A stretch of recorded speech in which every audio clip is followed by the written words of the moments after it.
Hello and welcome to another MILSURP HQ podcast. I'm Tom, and as always, I'm joined by my man Kelly. What's up? How's it going, y'all? So I'm doing good, and we received a lot of positive feedback, believe it or not, on the podcast so far, which is awesome. So thanks to everyone who listens and to listen to our long shows. We really appreciate it. Yeah, it takes some dedication to sit down and listen to an hour and a half podcast, but if it helps you get through your workday, you're welcome. And besides feedback, though, we've received tons of MILSURP-related questions, some in our emails and comments on our social media accounts and stuff, and some in person at gun shows. And my friends and family, when I told them about a podcast, they asked me a million things. So we thought it'd be a good idea to share some of these questions and the answers, of course, with all of you guys. We also thought it'd be a good idea to open it up to a few more of our MILSURP knowledgeable pals to come here, ask and answer some of these questions. So we asked a bunch. We have a pattern collector. We have guys who collect a million different things. We have guys who collect old shit. So we have everything covered from the Civil War through the end of World War II. I think we're pretty good, right? Oh yeah, these guys got a bunch of knowledge, and so joining us today we have Adirondack, Frantic, JM Hammer, and MILSURP Duo. And I guess I'll just ask each of y'all real quick, like what your area of interest is, or like what you focus on for your collections. So go ahead, Adirondack. I collect mostly like stuff from like the golden age, I guess you'd call it. It's from 1800s into the 40s. Like I'm into mainly the Austro-Hungarian and German, but pretty much all European stuff. So Okay, that's a pretty good spread. That's a good name for it, the Golden Age. Golden Age, I like that. All right, go ahead, Frantic. I collect Italian veterans rifles. Oh, you're one of those weird ones that has a bunch of them, aren't you? Too many of them. All right, next up we have JM Hammer. Yeah, my collection's really all over the place. Here in the last year, I've kind of really gotten into like pre-1900s American military stuff, but really, like I said, it's just a little bit of everything. Okay. It's a good one to get into. There's a lot of neat stuff that happened then for America. Yeah, a lot of technology changed for sure. All righty, last but not least, we have MILSURP Duo. Hello. My collection basically entails mainly U.S. So between my father and I, who's also part of my MILSURP Duo is how our name is, we collect U.S. We have everything from basically modern day all the way back to the Civil War. Myself, I do more of the European than my father does, but yeah, I have everything back to the Civil War, which include the 1863 Springfields. I got a lot of your Enfield Martinis, your Snyders, all the way up to your standard 03s that you would see today on the surplus market, which are becoming more common right now. and reloading for all those too. Absolutely, yeah. That's where a lot of guys have started to ask me the questions on the MILSURP world side. Is I've been reloading since I was a little kid, so. Yeah, that's awesome. All right. So that's the intros. That's everyone. So first, I'd like to say I've included a lot of questions of all skill levels. So I put a lot of simple ones in, some of like the who the hell would know what this is one. So there's something for everyone. And I organized them by country. I focus mainly on the primary countries and the troublemakers of the two world wars, but we'll expand a little later to some other ones. So if you know the answers, these guys just yell it out. We'll share. There's some questions here that I know some of you are going to know more than others. So whatever you know, just say. All right, everyone ready? We're going to go around the globe, mostly. Yeah, go for it. All right. Yeah. All right, so the first gun we covered in our podcast series was the Type 99, and I thought we'd start with Japan.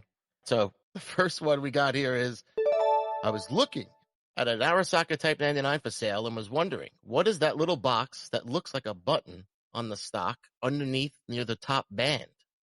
So this fella is wondering what that little tiny button is, and I was in this boat when I got my Arisaka.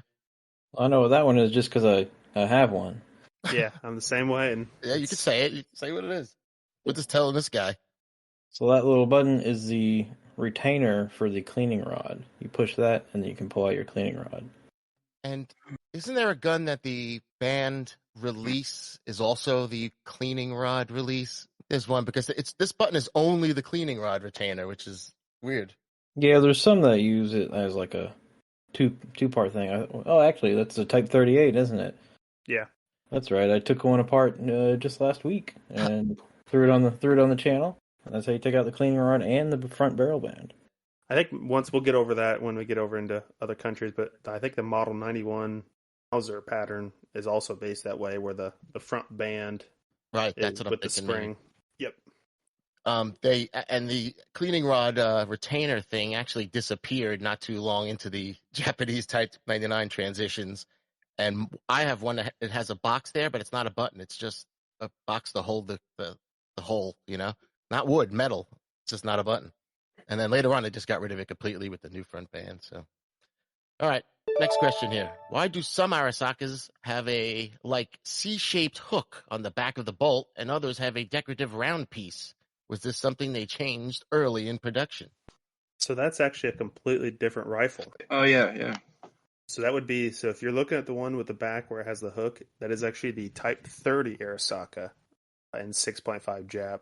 They later on would change the design to the Type 38, which they kept the same 6.5 cartridge, and they got to where it's the flowered shape back of the bolt, and they continued that into the Type 99 when they changed to 7.7. Yep, that was one of the many upgrades. I guess that hook safety, as it's called, was either, I guess, it like to get caught on things, or maybe it was a weak part that broke off. But they completely redesigned the bolt when they went to the Type 38 as well. Yep, that's actually a pretty rare rifle. You don't see many Type 30s very often.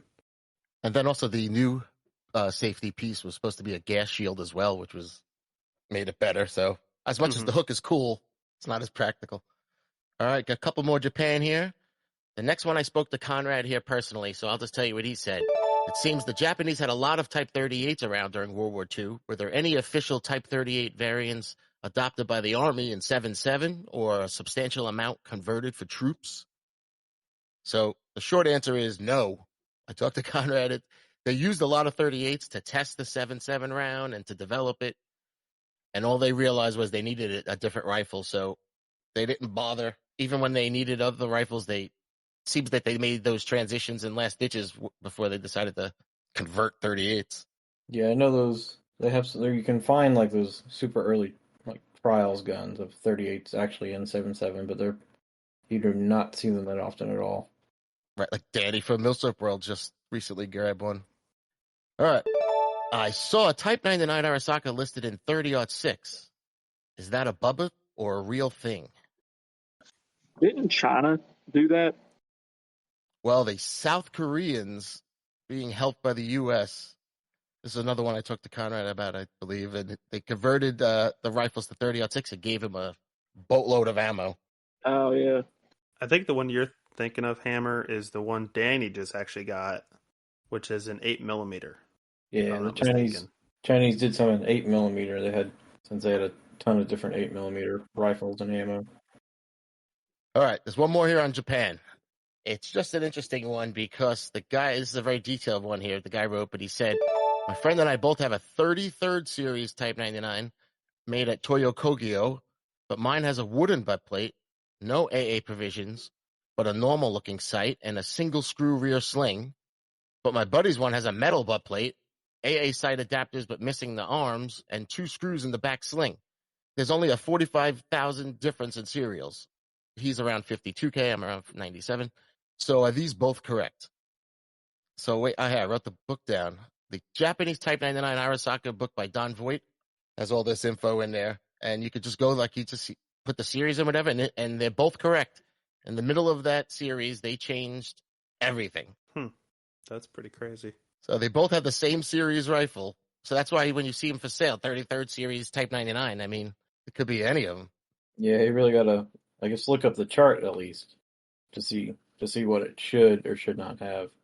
Right. This book has the things that changed and when they changed. So when they went to the 2 screws. But even then, you're going to see 33rd series had 2 different ones. Now what? I don't know. All right, we're moving away from Japan. We're heading to an allied country that sadly they don't have the bravest reputation. We're going to France for a few. Yell it out if you know. Does a standard label bayonet fit on any of the Berthier rifles? Yes. That sounds like a lot of yeses. I think it's yes too, right? No exceptions. Not the Well, carbine. yeah, Ooh, not the. I have a Lebel bayonet that doesn't fit on my Berthier carbine, so Yep, the me too. So that's why I'm 1890, confused. 1892 carbines have their own unique bayonet. But the long Berthiers use the same bayonet as the Lebel rifle. But Wow. didn't the Turkish Berthiers have their own different bayonet pattern completely from the French Berthier carbine? Yeah, the forestry carbines. I don't even know if they had a bayonet now that I think about I'm it. pretty sure they did. I think it's just it doesn't look like the cruciform bayonet for like Oh, the maybe standard. maybe They it's had just no, like they had the they had no bayonets. Oh, they oh did. Okay, The okay. forest, because that isn't the next question is. oh so looky there. so the next question is: I stumbled across a short French Berthier rifle marked TC Orman 1948 and was wondering what the f it is. So Yep, that's the that's it.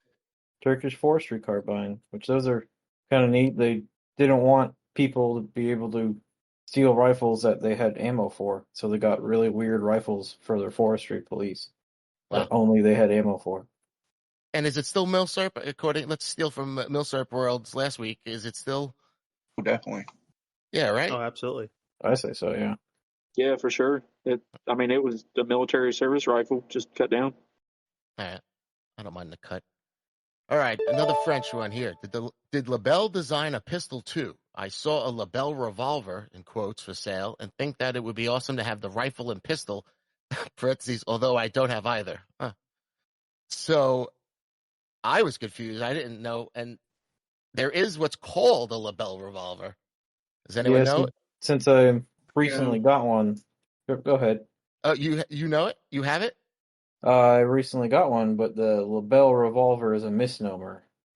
Right. That's what I was. That's it. That's what they said. He had nothing to do with it. Yeah, people just called it that because like, oh, it's French. It must be a Lebel. In the defense, it's shot Lebel, right? 8 millimeter Lebel. They called that ammo. Well, I think the technical name is 8 millimeter ordnance.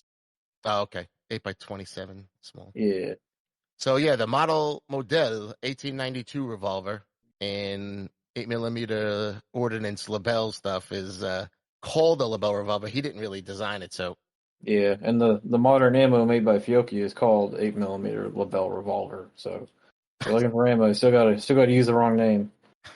that's sad for the guy who designed it. Okay. In an auction I was watching last night, there's a Moss 36 rifle with an unusually large front sight. Was this a sniper or a grenade model or something cool like that? So the Moss 36s with the giant sights. What's the official name of those? Believe, if I'm not mistaken, 50, I haven't seen it. Yeah, the 3651. 36 M51s, right? Yep. And So yeah, that's a also, grenade launch. So what else is needed? Just grenades with that setup? believe Uh, there's Blanks and grenades, I yeah, think. because it had the fluted the fins in the barrel already. So yep. Yeah, it was That's like cool. I forgot what they were, like 27 millimeter or 22 millimeter NATO grenades. It's like the same grenades you can launch off of like an FAL or a M14 or something like that. I think it's 27. 27 sounds right. It might not be right, but And are these worth more or less like than a post-war regular Moss 36 or this? Not a pre-war. I know those goes for premium. I haven't priced Um, them out, but I'd say they're about the same, really. I've never yeah, priced them they're out. mostly about the same, maybe a Weird. slight edge to the not grenade ones, so just the non-50 ones, because people still associate those with World War II. yeah, but the grenade launching variant's the rarer one too. Well, to So answer his people, other part of his question, I don't think France ever had a sniper program during World War II that I'm aware of.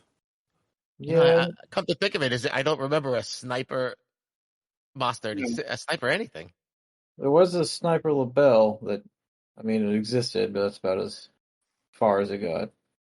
I mean, if you go like post World War II, I mean, they started getting into sniper rifles, but World War II and immediately after, I don't think they had anything that was like a standard sniper rifle. Yeah, I know later on in the 70s or 80s they had the FRF1 and FRF2, which is based upon the MOS 36 Mm-hmm. like chassis, but it's a completely different rifle. 70s. All right, we're bidding adieu to France, and we're heading to the U.S. of A. And the second MILSURP arm we covered was the model 1917, so we received a lot on that, most on that. So let's start there with some 1917s. Were there any new produced 1917s made after World War I? Got this a lot of times.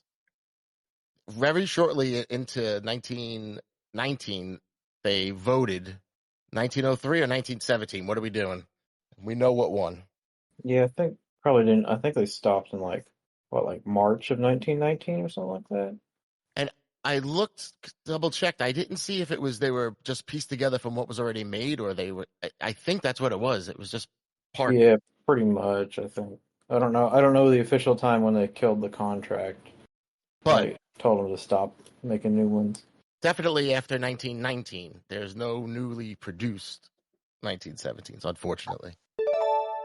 How would one know if their 1917 bayonet was the correct one for their rifle? Were they marked or serialized in any way to the guns or to the scabbards?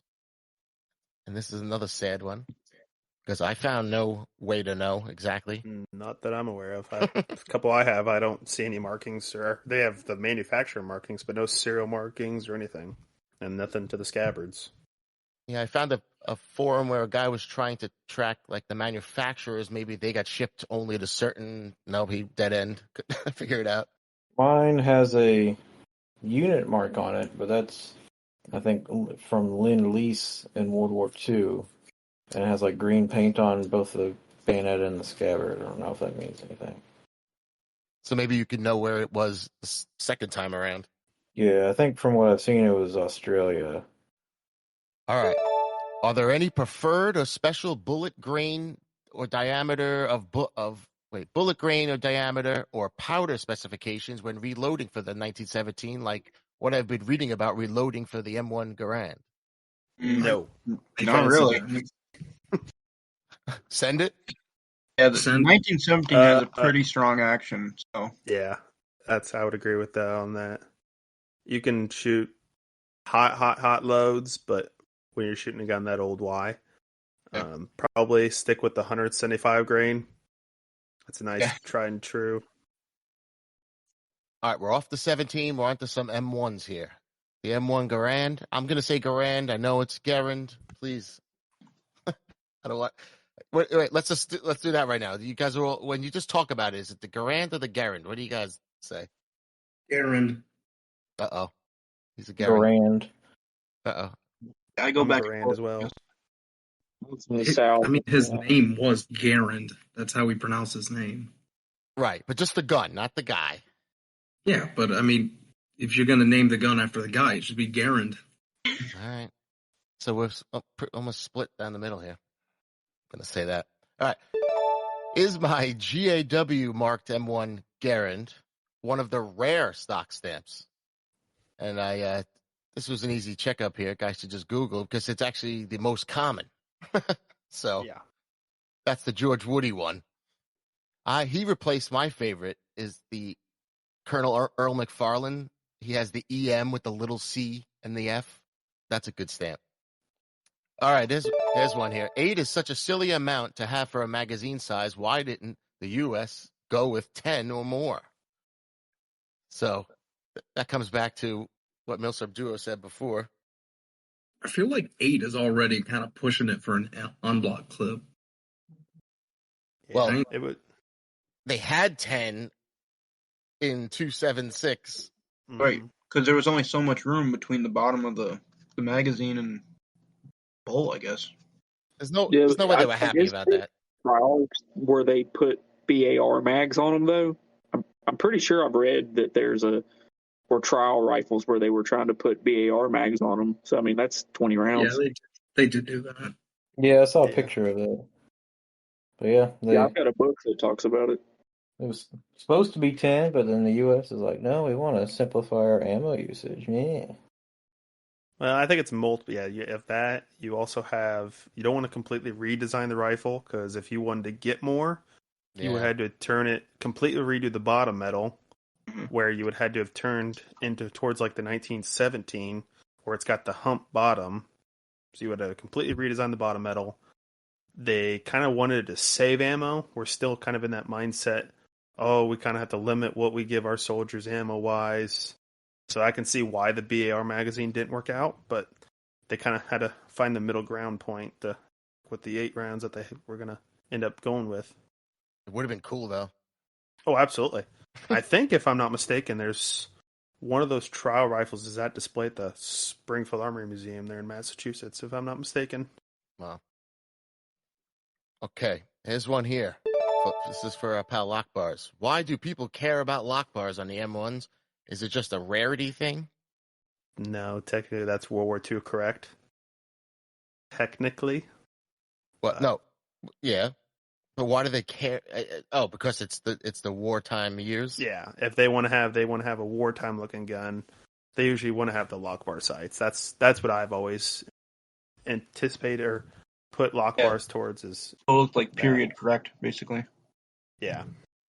I've even seen guys take Korean Garands and put lock bar sights on it just to say, oh yeah, this is a World War II look model Garand. I'm like, no, it's not. I can look at your serial number and tell you it's not. So, but yeah, there's people that do it just to look like it's from World War II.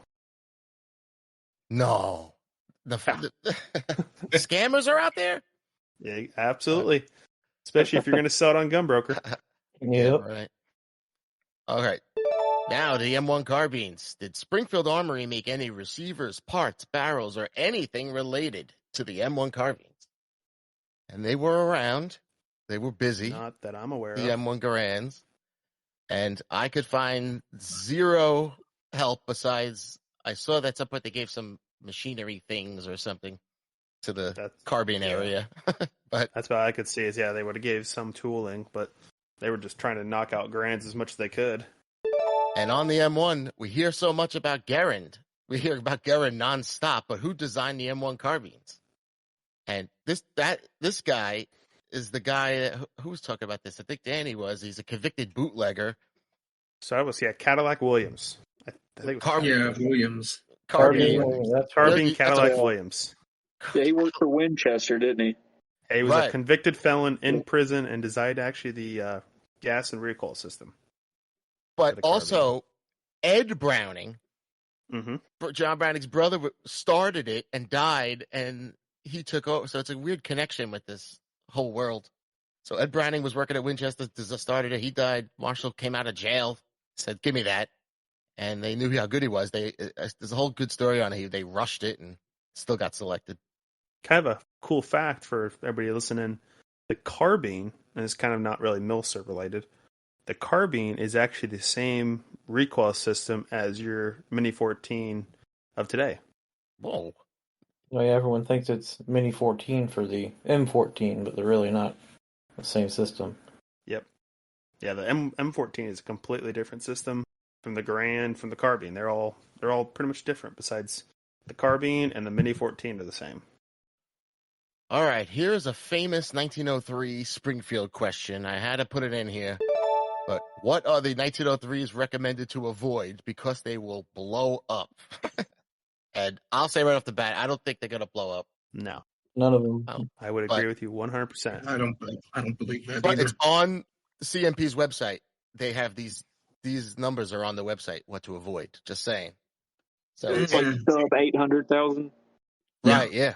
800,000 for Springfield. 828 for Springfield and 285 for Rock Island. Right, 285, 507. If you get 508, you're good. 507, don't shoot it. And I think all of us would agree. We probably know why those guns blew up in combat. Yeah. And after seeing, I read a lot of reports of testing ammunition and how many times the ammo was bad when they were designing the ammo and it wrecked guns. Even had some 1917s blow up, and those things are built like tanks. Yeah, I think it was a multiple of things. Of course, the ammo testing. I also we look at World War I, trench warfare. You're going to storm a trench. Oh, I occupied a German trench. Oh, there's ammo here. You get a dumb little private that doesn't know what he's doing. Oh, this ammo feeds in my gun. Oh, it chambers. I'm going to try it. Kaboom. That is true. I hadn't thought about that. I was thinking like, oh, they took a dive and filled their barrel full of mud. That even possible too. There's a multiple things it could have been, but I think it's more. They're not going to blow up. I have a low serial. It works. And I'll say, on the reloading side, for reloading for them, yeah, we've shot full power loads through our low numbers, but it's not something we shoot all the time through like our high numbers. We'll download just to have fun with them. I don't see really a big issue. Yeah, I recommend anyone with capability to do that. Shoot a little lower. I think it's like a survivor thing. So the guns that are still around are fine, and we're fine. The ones that blew up a long time ago. Yeah, makes sense. Same for like the Gewehr 88s that they talked about that they'll burst their barrels. Well, they had like 5 do it 120 years ago, so it's probably fine now. Right, there's so many of them. We would hear we none of us know a guy who's 1903 blew up a low number. You know, we would know somebody. I have heard a story out east. But is it a guy you heard? No, I heard it from a guy. I heard it from a guy himself that took the guns apart. Low serials. He said that the receiver fell apart in his hand. I'm like, I don't believe that. First of all, metal just doesn't flake and fall apart. But it was just kind of an interesting story. Well, maybe he dug it out of the lake or something. I have heard of like receivers cracking, like when people try to get the barrel off, just because like the torque is too much. 1917s are notorious for having like super barrels where they break and twist up trying to take them off. That's right. Maybe that's what I was thinking of. I'd be sad. All right. What is a ramrod? M1903 Springfield that I heard about. Now, what are they? Are they? That's what just collectors call them, right? They're just 1903s. Ramrod bayonet one? Yeah, I guess that's what he's referring to is the ramrod bayonet. It means it has the ramrod, the shitty Phillips head screwdriver bayonet. Did anyone ever put one on and try to use it? It was a prototype 03. Basically, that was a carryover from the trapdoor years. They think, let's try to do some more weight savings and turn the ramrod cleaning rod space into your bayonet, like you would see on the trapdoors. That ended up failing. Super weak area. It's a kind of a Pretty good much idea, trial. but you could tell how the cleaning rod, how beat up and bent those get, and the bayonet not much thicker. Teddy Roosevelt had something to say about the ramrod bayonet. Mm-hmm. Remember that? Yeah, I bet it was cursing, but they took it out of history. He's like, it broke short off as soon as hit with even moderate violence. Yeah. Yeah, so that's why when you find no 3 ramrods, they go for a pretty penny. I haven't seen one in a while. All right, now this is something I don't really know much about, but I want one. Every time I go trench shotgun searching, I hear about fakes. So I was wondering, do you have any tips for identifying a real one? They're all fake. Yeah, 95% of them are fake. Yes, I just know that right now. That band if it has that band holding the barrel to the bottom there, it's not real. Always look for that. If it says Narenko, it's most likely a fake. Yeah, the Narenkos, yeah. Takedown. And then like takedowns are fake, and then like if it has checkering, it's fake. If the barrel doesn't line up with the bayonet lug, I think that changed from World War I to World War II, so another thing to look for. And that's another one that I think you can look up the serial number ranges for like the 2 contracts they had. Yes, that is correct on that. Right. One of the ways is you can look up the serials, and there's a couple of markings. There is a flaming bomb there, right, on the right side, and that, and you can look at what the bore is, if it's a cylinder or a full. That'll tell you. Yep, if you get your hands on it.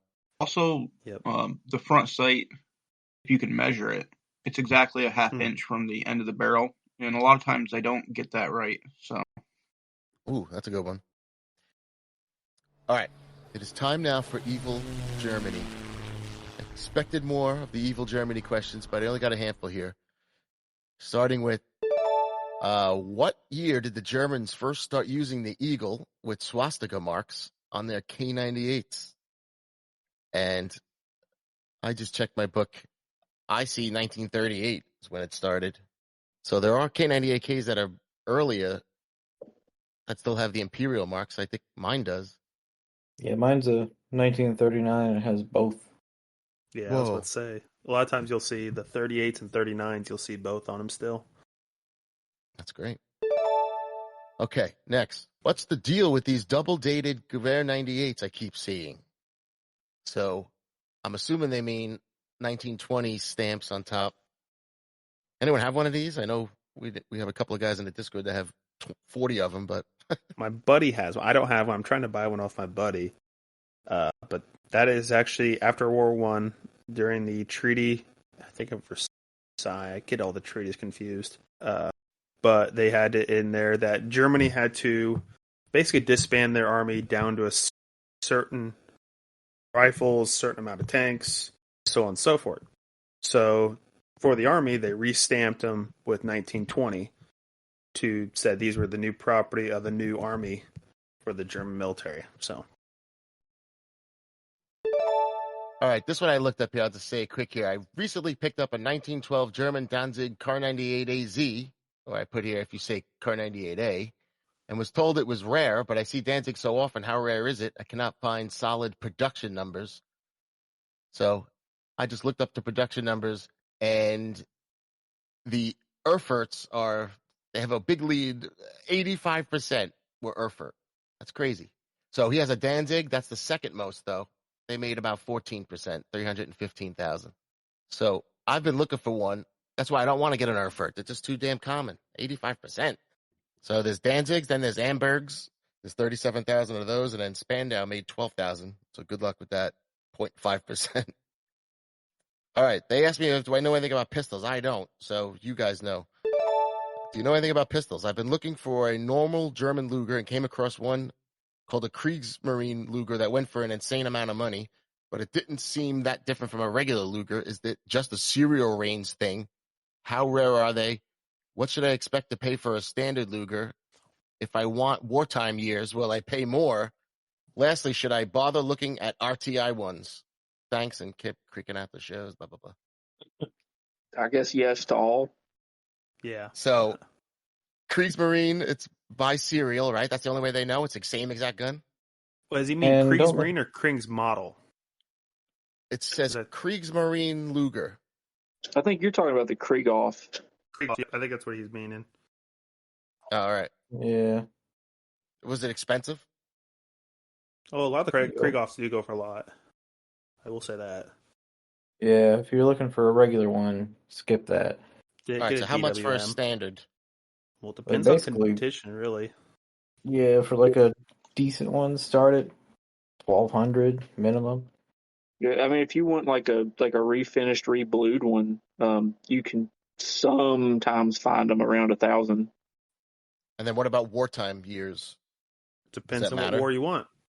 There's both World War I and World War II. True. A lot of the World It War really II ones depends on how much you want to pay for it, honestly. Absolutely. All right, should he bother looking at those RTI ones?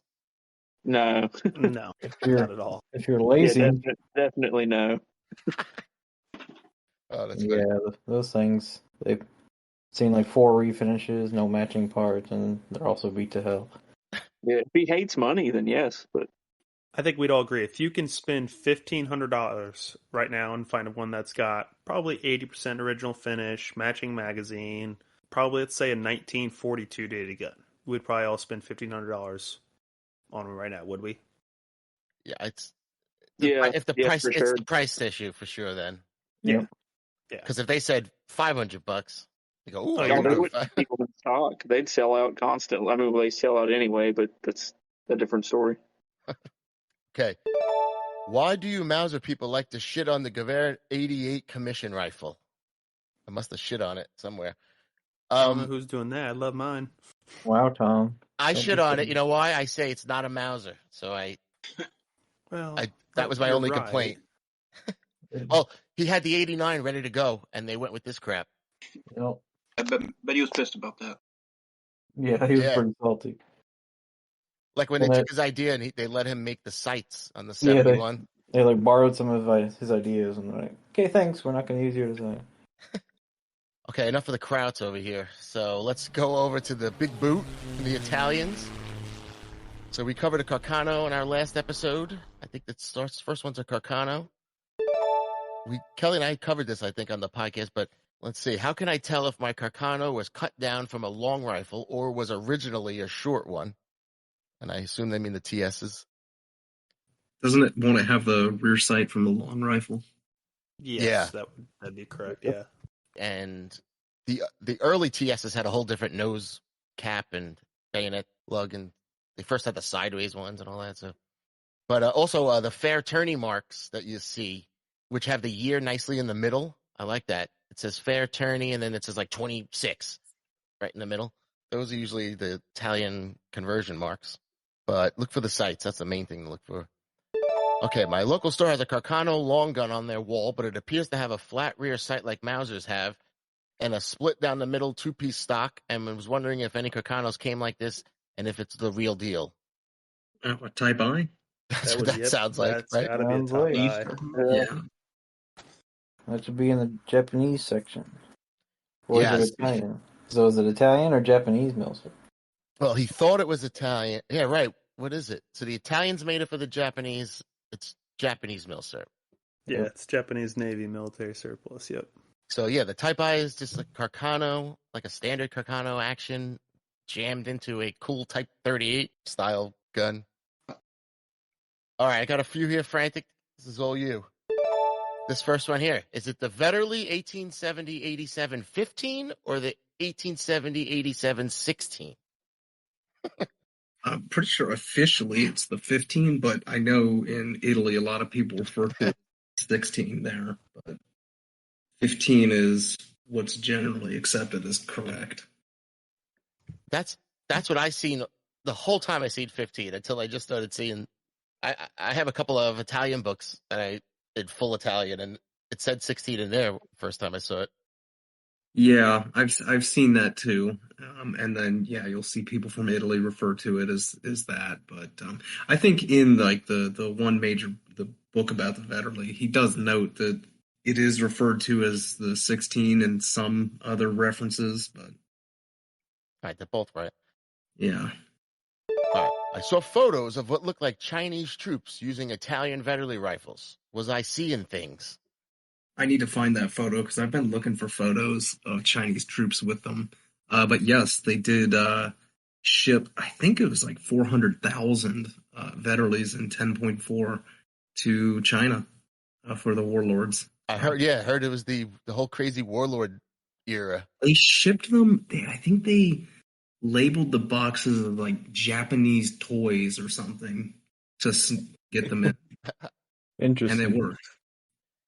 All right. Is it safe to shoot modern Carcano 6.5 in a Vetterli converted rifle? Got to put this one in here. Oh boy. Yeah, so it's just very, very dependent on the condition of the rifle, and ultimately it's just going to wear the gun down a lot faster than doing low power reloads. I mean, I've shot PPU through mine a bit. I don't do it normally. I reload, but I've heard of people that have shot hundreds and hundreds of rounds of just modern commercial ammo through theirs. And yeah, maybe if you've got one that's like really in great shape, that's fine, but it's not going to last, not going to last forever doing that. So it's best to just go light on them. Are there any stories of them failing from people fucking around? Oh, yeah, I've heard of some folks over at a YouTube channel that blew up 2 of them.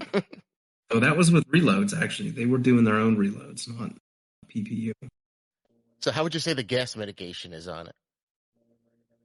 There are 2 gas vents drilled into the receiver, and I mean, I've had plenty of cracked cases though that's in the 10-4. I mean, but they're still in the same spot. Overall, it seems fine. All right. So you need a real good gun, basically. And then be careful. Yeah. Better off going a little light. It's all be careful. All right, mates. They're heading to the land of King Charles, longtime King Charles. So everything's about Enfields. No one asked me about Long Lees or Martini Henrys or anything fun like that. Sorry. But Darn. so the Brits had a number 1, a number 4, and a number 5 Enfield. Was there a number 2 and a number 3 or even a number 6? So I think the answer is yes, yes, and yes. I know there was Yeah, a they number were all 6. prototype rifles. yeah, the 6 never was not official. I think that's the Wasn't the 6 the 22? Yeah, I forget which No. one was the 22 So train. I have it here. The number 1 is in 1926 is when they started. So a bunch of Enfields were already, a couple Enfields were out already. But the number 1 Mark III, the number 2 is the 22 rimfire training rifles. They were converted number 1s. The number 3 they have, it's the P14. Oh, that's right. So the Oh, P14 okay. Yeah. became the number 3. The number 4 we know from World War II, and the number 5 jungle carbine. The number 6, the only one I saw was there was a one they were working on, an experimental thingy, but I didn't see it get anywhere. Oh, that's right. The trials one I was thinking of was like the number 1 Mark V or something like that. It had the rear sight, like where the number 4's rear sight is, so it had the rear sight moved back over the Charger Bridge. But it's still a number 1, like smelly. Okay, I've heard stories of lots of fake jungle carbines. What's the deal with those, and how can you tell a fake? But the easiest way to tell is the lightning cuts on the receiver. Oh yeah, on the receiver, right where the Okay. you turn the bolt head up to take the bolt out. You can look right there. Right. Right by the safety is the one that the number 4, because most of the fakes are number 4s being cut into number 5s. So right by the safety, if it has to have that relief cut to be a number 5. That's what I go by. And And the bolt knob. Yeah, the bolt knob is drilled out. Drilled out on the 5? On the 5. Yes. So it'll be hollow, whereas the number 4 will be solid. And then internally, there's a couple of things too, but unless the guy's going to let you take it apart. Yeah. Also on where the barrel meets the receiver, there's some other relief lightning cuts, but those can be faked and all sorts of other things. But that's another one that you can kind of look for. Yeah, I don't know why so many companies faked them. I guess they were popular back in the day as brush guns or something like that. Mm-hmm. I have an Enfield number 4 Mark I rifle that came with a spike bayonet, but saw some Enfields with blade bayonets. Did the number 4 use a blade one too, or was I looking at an earlier gun? So did number 4s get blade bayonets? I think they got them in like late World War II. Yeah, I believe that's the number 4 Mark II designed. When they redid it, went from the number 4 Mark I to the number 2, I believe they remodified it to a blade bayonet.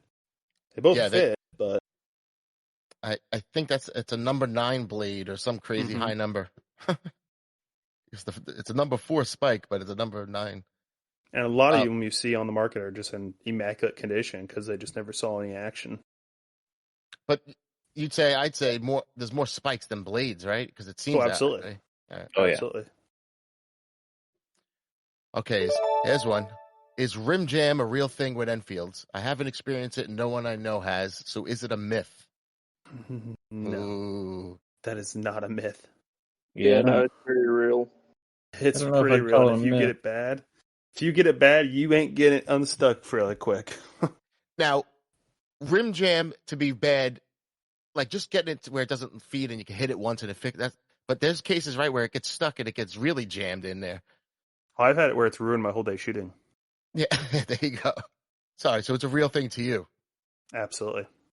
Yep, I've had it a few times. Usually not too bad. It depends on the ammo. I know everyone says like, "Oh, well, you're using the wrong ammo." Well, yeah, the ammo can help or hurt, but. And is it the stacking of the rims in the Charger? Do you do that and stack them the proper way? I mean, I make sure too, just because. I don't know if it makes a difference. Maybe I should try that out. Maybe that can be a good video. So yeah, we couldn't talk Enfields without talking rim jams, you know. All right, got a few more questions on one more primary country here, and then we got a couple other countries. So Russia, the troublemaking Russians. Only a couple here on a Mosin. So, number one here. Why am I having such a hard time finding an M91 bayonet scabbard? Were they destroyed or made from some poor material or something? And not a 9130. I'm assuming he means the 91 because Russia didn't supply a scabbard. They wanted you to walk around with that? Well, the bayonets weren't really designed to be taken on and off that frequently. But there are scabbards in existence. The Austro-Hungarians, when they captured Mosins, they made scabbards for the bayonets in World War One. Yep. I saw that Finland, Germany, and Austria said, what the hell? Made them. But the bayonet on the 91 is over 76 inches. Yeah, it's a long boy. So there was no scabbard, but you could find one, and it's probably cool to find one made by these other countries. And I think I've seen reproductions of them too. If you just want one for shits and gigs. Right, so you have something to put it in. Okay, here's another Mosin. The store by me has a scoped Mosin Nagant rifle that is being sold as a true sniper, in quotes, with a bent bolt. But the rifle's dated 1939, and my brother said that was too early. But I thought they started in 38. Who is right? Does anyone know when they started these snipers? They made 330,000. And this guy's brother is right because they were only made between 41 and 43. So, poor guy. Yeah, more than likely it's a century rebuild. That's the easiest way to look. Look if it's a century arm mark gun on the side. Yeah. I looked at 6 ways your Mosin Nagant sniper rifle could be fake. TFB TV has it. It's funny. Yeah, you gotta look at like the screws, the mount, and like the cut in the wood. Right, so even if it's the right year, it could be a bunch of other fake crap. Yeah. All right, so that's it for the primary countries, but I got a couple more left on some of these other little countries here, including these guys that I like to put in with the big boys, Austria-Hungary. So I could have sworn I saw an M95 Mannlicher short rifle with Budapest 1909 on the side rail, but then I looked up other Budapest ones and it was blank there. Was this a special variant or a different model I was looking at?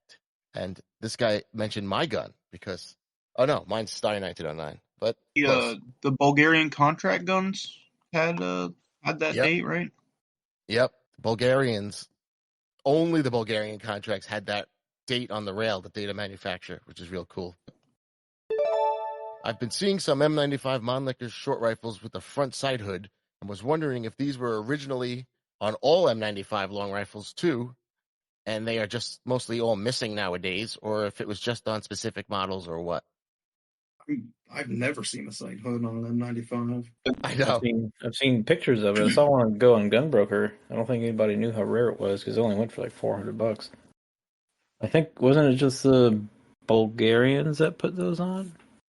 Well, no long rifles had it. Yeah, only the ones they converted. Right, so it says that it doesn't say everyone did it. I couldn't find about Budapest, but Steyr was doing it for a while when they first did the conversions. They cut it down, changed the caliber, got rid of Schritz, and then put on a front side hood that nobody has. Must have been loose. All right, we're headed off to Turkey. No, Adirondack, I know you've had some deep dives into the Turks. First one here. Why do these Turkish Ankara rifles always look like a lot of different rifles? It's funny. Yeah, I guess because it is a lot of different rifles, right? One way to put it. Yeah, so was that starting the 20s or was it 30s and 40s? Yeah, like I think the 30s. All during. Yeah, right. So at 38. Yeah, they started in like 1933 doing stuff. So yeah, they took a lot of. They had 93s. They had those commission rifles and 90s, 1905s, and then their old Mausers, their old 1903 Mausers and stuff. They took, and then they they re-arsenal them and remarked them. They changed the caliber to the ones that were 7.65 to 8mm, and kind of standardized all the sights on them too. Right. Oh, so when you see the cut in the receiver for the longer bullet, those are the converted ones. Yep. Always look to see if it has a cut and if it's a small ring, like a 90. Right. So yeah, they're all different rifles. That's why they look different. And the way to tell the 1893 and the 1903 is the receiver hump where the stripper clip guide is. 1893s are flat, and 1903s have a little kind of hump to extend the stripper clip guide for more stability. And those are desirable. I think the 1903 was also the first intermediate length action. Oh, yeah. Hmm. Okay, this is related, did the Turks make any new Mausers in the 30s and 40s, or was that all conversions of old rifles? Well, mine is new. Yeah, they definitely started cranking them out. I think 1938. They had settled on a pattern, and they were making their own. Yeah, mine is 1942 KCAL. I think I have a 45 kcal. Yeah, so once they finished converting all those old things they had, they just started making new ones. And they're pretty solid. Like, you could play baseball with it. Oh, I love mine. Mine's a tack driver. Yeah, they're definitely the underdogs in the MILSURP Mauser world. Right, Turks don't get the love. All right, let's hop over to Sweden for a quick one here. I saw an M38 Swedish rifle for sale, but it had a straight bolt, not a bent bolt. I thought it was supposed to have a bent bolt. Was there a short rifle version with a straight bolt? And I'm assuming, right, he's probably looking at a 9638. Oh, yeah. That they cut in the 30s. Sweden cut a lot of their 96s down to 24-inch barrels, and those they called them M38s, which makes it so confusing in the literature. The collectors call them 9638s because they made new M38s and called those M38s, and they put all the numbers together. One thing to look for, though, if you want to know, Husqvarna made only M38s. They didn't make any of the 96s that got cut. So, all right, short trip over to Finland. Should you only fire standard 7.62 54R Mosin rounds in a demarked barrel finish Mosin, or is it the other way around? These demarked barrels. So the demarked... Are those the ones that are supposed to be like 7.62 by like 53.5, which... If they're demarked, they can shoot both. Right. It's accurized for the D166, which is the heavier projectile. But you can shoot both. It should be fine. Yeah, there's no way the finish would make a rifle that couldn't shoot ammo they would pick up off the ground. But it's not the bore diameter, it's the chamber dimensions. The chambers just drilled out a little differently, yeah. So the D means it was chambered to fire the heavier D ammo, and you should be able to shoot them all day long in there. So what is the deal with the duffel cut finish Mosin stocks? Meaning, why are they duffel cut, and what is the rule of thumb I heard about for knowing if the stock is wartime or post-war? If you heard about it, why didn't you listen to it?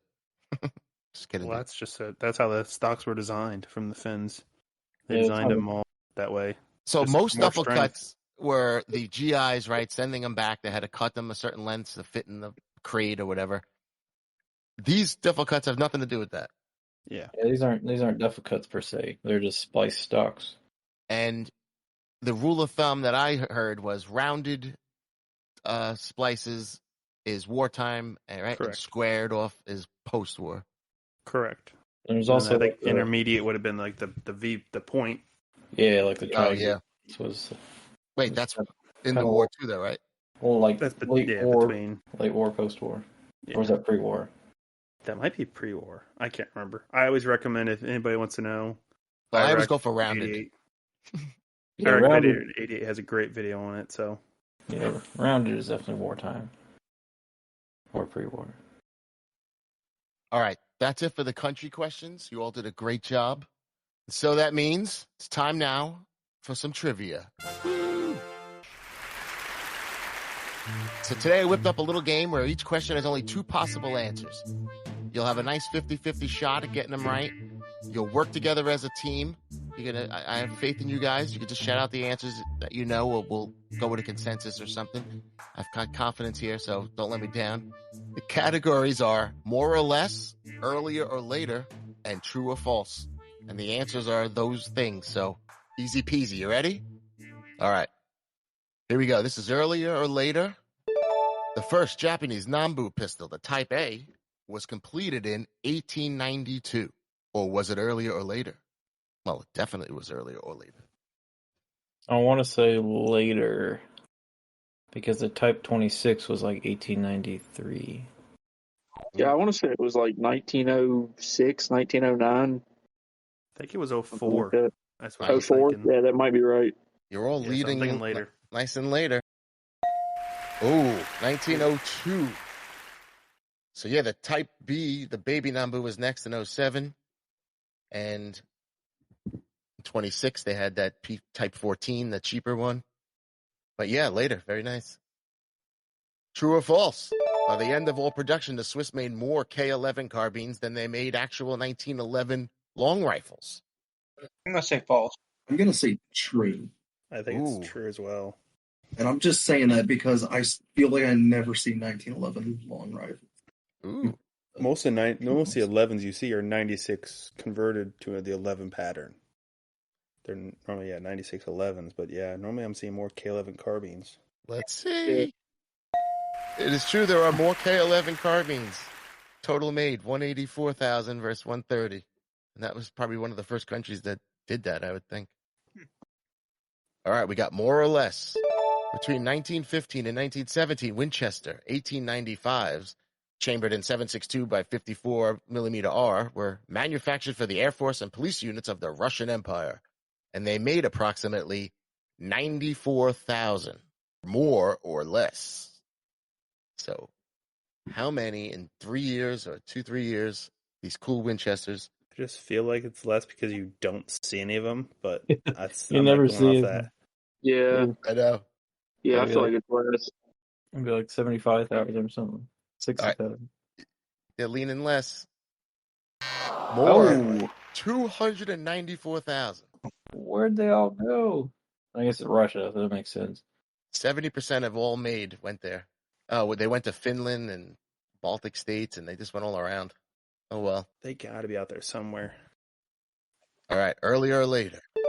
The Manufacture d'Armes de Saint-Étienne, or MAS, was a French state-owned weapons manufacturer, famous for all of their great firearms they produced like Lebels, Berthiers, and Moss 36s, and was founded in 1864. Or was it earlier? Earlier. Yeah, that's I earlier. think earlier. Got some earliers. Saint Etienne, I was Yeah, gonna say, I was about to way say, earlier. 1760s, yep. 100 years earlier, by royal decree. So yeah, they were making knives and swords through the Middle Ages, and it was always a weapon-related area. It's pretty cool. All right, true or false? In 1887, the Italian military updated its single-shot model 1870 Vetterli rifles with the Vitali box magazine, holding 6 rounds. False. Okay, we're going to go with him with the false. It is false. I think that's full, yeah. Said it so confidently. It is an odd little 4-rounder. Still good. All right, more or less. The first Swiss Vetterli rifles. The model 1867 featured an external hammer and a 9-round tubular magazine. Or did it hold more or less? I have the 6. Or- More. I think it's like look at that 13. hammer. It hits that little spot. It's like 12 or 13 rounds, if I'm not mistaken. Yeah, Ooh. I think it's probably the same 12 as the later, so more. It is. Well, yeah, because I have the 69, the next pattern after that. And How many in that? 12. 12. I can, Is it, it- I wish sometimes they it depends kept on how the much. hammer. It looks so cool. Yeah, because they got rid of the hammer, and then they carried over still that dust cover. But after that, they got rid of the dust cover. All right. Earlier or later, the Enfield producing Lithgow small arms factory of Australia was founded in 1932. Earlier. Ooh, Yeah, earlier? They made Yeah. Enfield in World War One. Mm-hmm. I have one. True. Yeah. It is. They were making war weapons.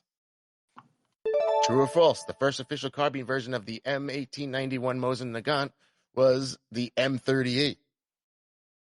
False. False. Yeah. 1907. 1907, yeah. Yep, 11 inches shorter than 1907, 2 pounds lighter. Jeez, Don't see that oh, around. boy. No. Okay, we got some more or less.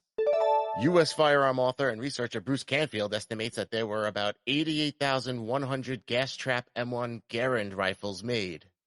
So how many? If I'm not mistaken, it was right around 50 and under. 50,000 and under. All right, you're leaning low. Anyone else leaning Lean low or less. high? Yeah. It is less. There is 48,000, about half of that. Yeah, there's not many. Who has one of these? And 90% of them that have been converted to True. regular ones. Earlier or later, the original Walter PP pistol was used by police forces throughout Europe and was released in 1939. Earlier or later? Earlier. Yep, earlier. Earlier. Got a lot of earlies. Yes, 10 years earlier. All right. We got a true false. The Mannlicher Model 1886 was the first straight pull bolt action of any nation. I don't know why any's capital. Oh, we had a confident true because he's confident. But yeah, that was a first in a long line of straight pulls. And more or less, the M95 Mannlicher sniper variant was basically a standard M95, but with the telescopic sight mounted slightly to the left, so the rifle could be fed by the M-Bot clip. And between 1915 and 1918, they made around this many. I put this many. I should have copied it. 60,000 short-barreled sniper rifles. Got to be less. Gotta be less, yeah, because... Let's see. I don't see them. 6,000. Yeah, they barely made them. All right. Earlier or later. Last one here. The more refined lever-type safety designed by Captain Vitali was adopted for the Italian Vetoli to replace its original Clavarino safety, Clavarino, which left the pin on the primer and was considered dangerous. In this year. I'm going to let you guys. 1894. Is it earlier or later than 1894? Wait, earlier. We have an earlier. I'm going to go with earlier. I'm going to go with the Vetterli guy. It's his. Right away there, 84. All right. True or false? A recent controversial topic online. Is this true or false? The U.S. Model 1917 rifles were known during production by the staff at the arsenals making them as the P-17, just in the house. Were the workers calling it this? Is there any proof? I think technically, yes. Anyone else? True, false? Yeah, I mean, I think they referenced like one letter or something, but There was. It was the production. The crew called it that just to differentiate it from the other one. But then people use this to say that was the name, and now there's fights online even today. 100 years later. All right, one more here. More or less. The total number of Gewehr 43 semi-auto rifles made by the end of the war. 264,000. More or less. I think more. I think more. Yeah, I there's think it's more slightly than above 400,000. Yeah, something like that. 30,000. Got some mores. Nice. That's some more. 400,000. All right, that's it for the game. I mean, you guys did great. You got most of them. All right, I have a couple more questions here. Don't go. Don't let one leave. But we're moving away from the countries for these few. I got a couple on ammunition here. Every time someone mentions they use corrosive ammunition, there are tons of comments telling the user to hurry up and clean the gun to prevent damage. So I was wondering, how much time do I really have to clean the bore before damage sets in? Is it hours, days, minutes? Depends how humid it is. Seconds. yeah. No, I'm just joking. You have to run a patch in between every shot. Every shot. Well, I mean, I clean no matter what. I always clean my guns. me too. Yeah, I'm doesn't pretty. matter what I'm shooting. I will admit I'm pretty bad about it if I'm not shooting corrosive. I have seen a bore rust within a day though, but that was, I mean, near the Texas coast where it's like 80-90% humidity. Yeah, if you don't live in a humid area, you could probably wait like a day, but it's still not. I wouldn't recommend it. Yeah, I always try to clean them. Like, say I go in the afternoon, I'll try to clean them that night or first thing the next morning. I don't let them go more than a day or a day and a half. Yeah, 24 hours is probably all I would chance. Or just take a bore snake with you with a little bit of solution already on it and just run it through it at the range. Really? Now, So you black literally powder is a just pour a different little story. water down the bore if you absolutely had to. Yeah. Take a pee down the bore. Yeah, right? Yeah, Yeah, you black gotta powder's use different. Windex. That's what all the let's say. Yeah. Yeah, you can make it home though, is the point though, right? You could definitely shoot your gun all day and then make it home and maybe the next morning do it and So I will could say, survive. But I would do it at night. I will say though, for black powder, when I shoot my muzzle loaders or just other black powder, I will run some wet patches just with water through the barrel, and then throw a couple dry patches through it right after I'm done shooting before I pack up and go home, because then the barrel's still hot and the fouling's pretty soft. That way, when it takes like 5 minutes to clean.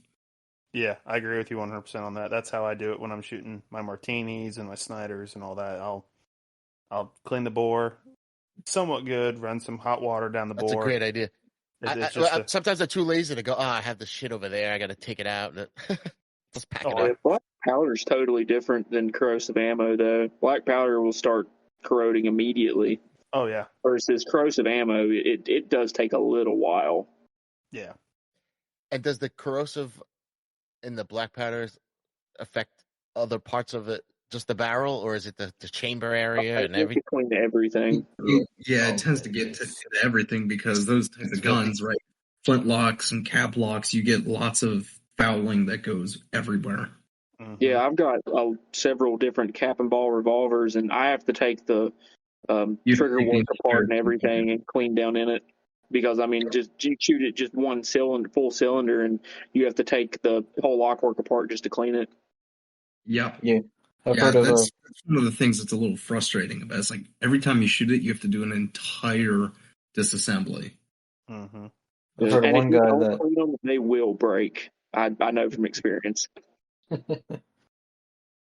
heard of one guy that just, whenever he shoot his black powder revolver, whenever he'd get home, he would take off the grips and just drop the whole thing in a bucket of oil.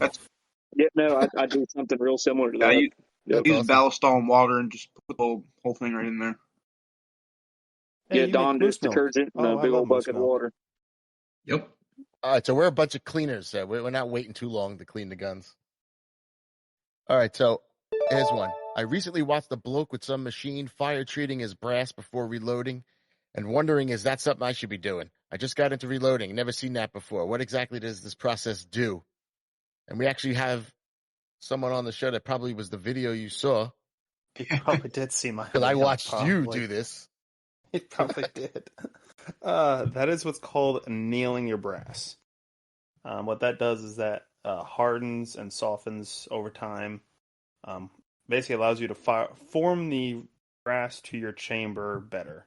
And you get longer brass life out of it. It depends on what you're reloading. What brass? The old stuff? Or I do it up for everything. I'll do it all the way from when I'm shooting my standard 223 out of my AR, all the way to my martinis, everything. It increases your brass life longer. You're not going to get any split necks. And a lot of times, do you recommend it? Is it that good? You're saying, oh yeah, you guys got to do this. It's if you want to save brass life, like especially if, like for instance, Martini Henry.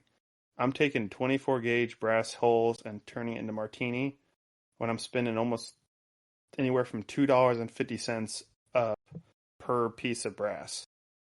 So wow. I want to extend that brass life out. So I do, of course, fireform that, or I anneal it and fireform it to the chamber. And then that batch is strictly for that rifle.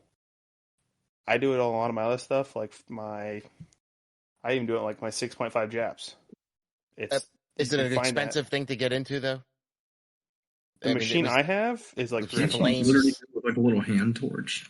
Yeah, you can take a DeWalt drill, chuck it up in a socket wrench with a propane torch and a bucket of water, and you're doing the same thing. For the record, I'm not recommending this procedure. Oh, that's how I started. It's the best way to do it to start until you can save up and buy the machine I have, which is $300. All right, so the best way to sell it is how much extra brass use do you get then from your brass? Yeah, I was going to ask that. Depends how much you're going to shoot. Like, for instance, I look at 223. I've done 223. I've gotten, without annealing, probably 10 to 15 firings before it starts to split. With annealing, I think we're still testing, and we're at 35 reloads with one batch of brass. Wow. And we anneal every fifth. I'm surprised that, like, after that many reloads, you don't have, like, the primer pockets totally loosened up. We've had a couple. That the primer pockets are shot. But other than that, we're I think in the mid-30s, Wow. and that's after every 5th firing we re-anneal. All yeah, right. it just undoes all. Per round. It's 15 seconds is all you're doing really in the torch. Yeah, It's I need simple, easy. I need to get a torch. I won't do it for anything like 223 because No. it's free. We do it for 223 because the testing. We always want it's an easy enough to do it on testing, but But I need to do it for everything. 6.5 Dutch because that will split when you make it out of 303. Absolutely. That's where we were talking about that today earlier. That's where I would go, especially 6.5 Dutch, Vetterli, Frantic, especially that. I would go with that. Anything that you're doing a big conversion because it work hardens the brass and makes it less plaster. So I don't actually anneal on mine. I'm at around 7 or 8 reloads on my brass, and they're starting to kind of give. I'm kind of losing 1 or 2 every time I go out and shoot. But in that case, there's a lot of because of how large that chamber is, you have to seriously resize the neck, and I think that's just stress on it. So, but 8 reloads with no annealing. Absolutely, that's well worth that. You can I know, I always especially do it because of course I neck size. Once I get a batch of brass made for that rifle, I neck size, and at that point you're not reworking the whole brass. And you're just having to mess with just that neck and mouth of the case. So it's to basically answer this question. If you want to do it, great. If you want to save money on brass, it's something to look into. All right, you can check out his MILSURP Duo YouTube channel. He's got a video on there. It's interesting as heck, but looks like it's a skill. Got to do a lot of practicing. All right. How dangerous is a revolver? Is there a chance of chain detonating other rounds in the cylinder? It's a general question here. Like a black powder revolver? Only if it's a cabin ball. I don't think it just says revolver, so I'm thinking they heard about the old school revolvers that would gotta be black powder Yeah, revolver. if it's black powder, yeah, it can happen. But modern cartridge revolvers, nah, it's not happening. They fix that. The But there's still a lot of get... gas exploding out of there, no? Out of the front of the cylinder, yeah. If you don't know how a revolver works and you stick your hand next and fire it, then yeah. Yeah, I've seen that. People putting their hands up front. Oops. Okay, last one on the ammo here. Can you explain the difference between a go, no-go, and field gauge and how to properly use? Gosh, I hate that question. So which one do you – if you close on a no-go, people still shoot it, but if it closes on a field? Field's a standard round. No, the go gauge is a standard round. The field gauge is right, yes. Go gauge is a round. One that's the main test. If you fail that, it's a DQ. Yes. Yeah. Right. Yeah. I get those confused. So it's just you put it in, and sometimes you have to take the extractor off depending on what gun you're using. And right, you just close it, and if it closes completely without pressure, because you can force these things if it's bad headspace. Yeah. Right, so if the go closes, it's supposed to close. The no-go is not supposed to close. So, but be pretty go close. gauge is kind of a waste of money because you can just use a regular in-spec cartridge. Is the same thing as a go gauge. Yeah. Normally, when I go to a show, I take a go gauge, and that's about all. So, I take. you're chambering a barrel. It doesn't even come close. Yeah. I don't think I've ever headspace checked anything ever. Yeah. That's fine. Yeah, I'm gonna be honest. I feel like 99% of people don't headspace test. You're supposed to go to a competent gunsmith to Yes, check your headspace. So those are easy to find. I think Ian in the Forgotten Weapons video said something exactly like that. They put that language in there for legalese, but nobody actually does that. Have you ever priced out a headspace gauge? Yeah, they're not cheap. I have all three. What, $40-$50 a pop? Well, yeah. The reason why I've taken drill 03s and rebarreled them, so that's why I have them. So yeah, that's fair. If you're doing projects, that makes sense. But for your average run-of-the-mill Joe Schmo, you don't really need a headspace test, especially if it's. I've seen it with people that have posted "Hey, I picked up this matching Yugo K98," and the guy said to check the headspace on it. No, you don't need to do that. It's a matching gun. It's basically new. Yeah, best thing to do is check the muzzle gauge. But if you're around, your chamber is probably the same thing. If you're nowhere even close, your chamber is probably still good. You could save your money on the gauges. You just hold your face away from it and shoot it. Exactly. Right. Just activate safety squints. A string. All right, I hear the music. So that means it's time for America's second favorite wheel spinning game, the Wheel of MILSURP. The wheel contains a number of questions and choices for the user to decide on, and we're going to spin it. They're all related to MILSURP firearms. Today, the categories are, would you rather, this or that, buy or pass, make this trade, should I do it or not, so on and so forth. So, I'm spinning the wheel. See where it lands? Landed on this or that. Okay, with this or that, we pretend you just won a radio contest. And let's say the question was, what animal do most people compare the recoil of an M95 to? And you said a mule, and you were correct, and you won. And you have a choice of 2 Czech Mausers. You just have to pick one, okay? So it's basically see what kind of person you are here. Gun number 1 is a post-war Czech K98, all matching, mint condition, winter trigger guard. Now, it has no German markings. It's not one of the early ones put together from the already made German. It has a Czech lion on it, so it's all Czech-made late stuff and some leftover pieces, but no German marks.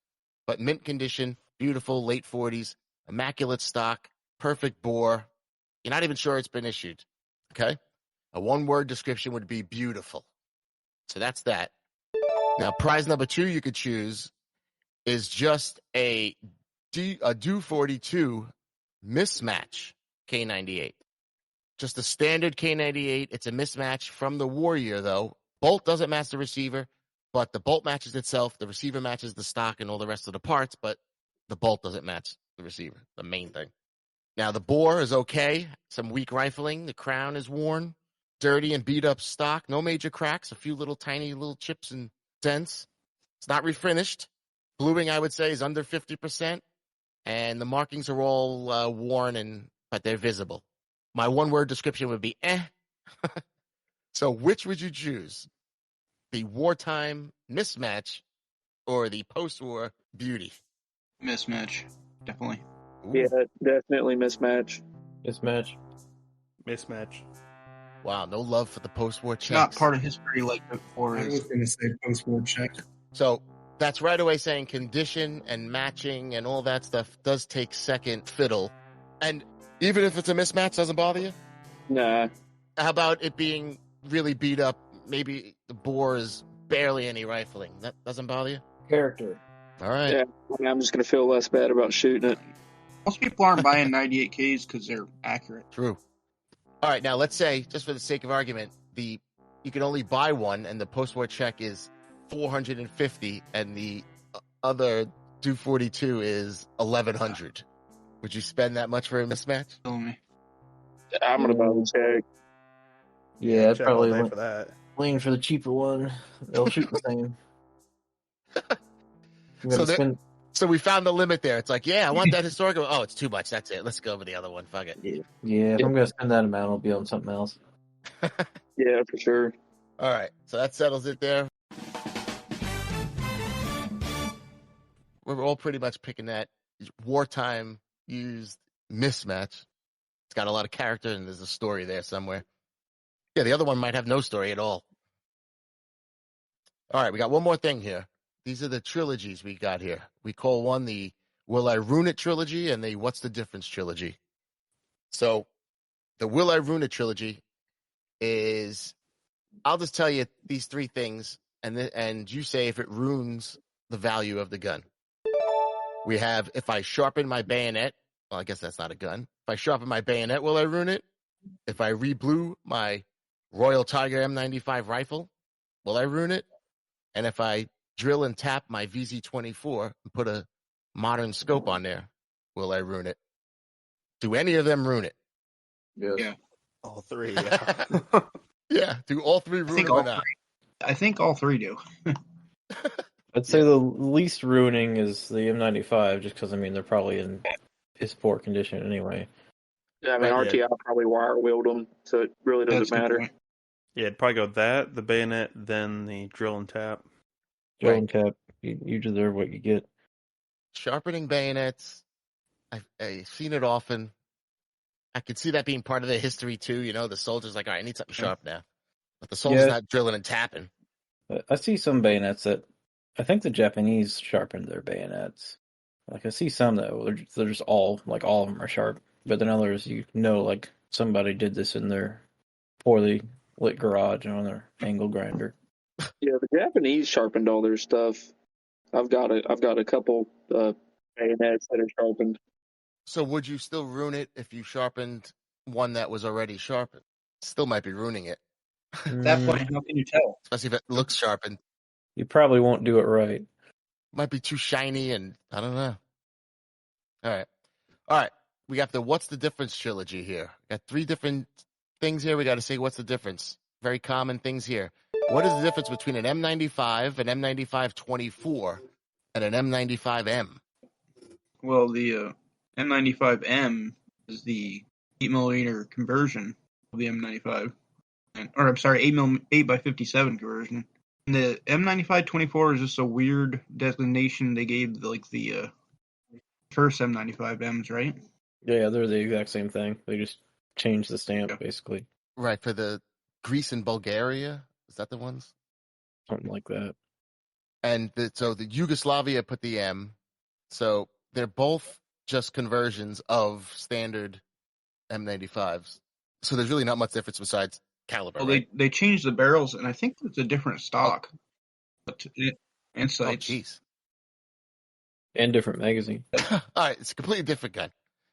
Because bayonet lug has got to be different for their bayonet. All right. They are conversions and changed, and they're pretty cool, though. What is the difference between an M48 and an M48A and B and BO and all those ones? I think just the number of stamped parts, because the M48's like all milled, and then there's just more and more stamped parts. But it could be wrong. Yeah. No, that's it. They just kept adding more and more stamped parts, and they just said, all right, put an A there. They added the floor plate and then finally the bands and everything else. It's supposed to be pretty good, and they're still affordable. I don't have it. All right. We got one more here. What's the difference? The Walter PP and the Walter PPK. Didn't James Bond have one of these? Bond had I actually don't know this one. The PPK is the smaller version of the PP. It wasn't PPK 32 ACP, and then the PP was 380. The PPK is 380. The PP was 32. Oh, so different round and but I think the internals, it says basically they're the same in function. The barrel's slightly shorter on the smaller pistol and the grip is shorter. Sometimes the shorter slide and barrel fit on the larger PP frame, so mixed and matched. All right. I think we've done it all here, fellas. I think we did a good job here. We answered our questions. We did our trivia. We spun our wheel. We saw that you guys you wanted the history. You weren't looking for your immaculate matching guns. I was happy to see that. You know, some people just want matching, beautiful, unissued guns. That's not fun. So I want to thank you guys for coming on. Appreciate it. Oh, Yeah. You may hear from these guys Cool, on the man. podcast. We have other podcasts planned on specific firearms for the future and stuff, so we might ask these folks back. Sounds So good. it's not goodbye forever. It's just goodbye for now. Yep. Thank you all for joining, and we'll have more videos and podcasts soon-ish. All right. See you guys later. Yeah. Thanks for Yeah, listening. that was fun.